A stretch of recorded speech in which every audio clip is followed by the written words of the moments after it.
2024-এর মতো মনে হয় বন্যা আবার চলে আসতেছে। যে পরিমাণ বৃষ্টিপাত হচ্ছে, গতকাল রাত থেকে এখন পর্যন্ত কন্টিনিউ বৃষ্টি হচ্ছে। আপনারা দেখেন যে বদলগাজী রোডস্থ যে খালটা আছে, এটা উঠছে, পানি অলরেডি রাস্তায় চলে আসছে।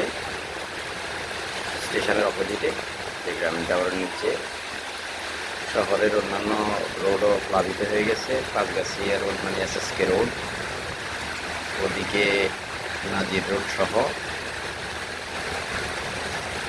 কি পরিমাণ বৃষ্টি হচ্ছে দেখেন। বন্যা খুবই সমাগত মনে হচ্ছে আমার কাছে। যদি এভাবে বৃষ্টি হতে থাকে 2024-এর মতোই বন্যা হয়ে যাবে মনে হচ্ছে।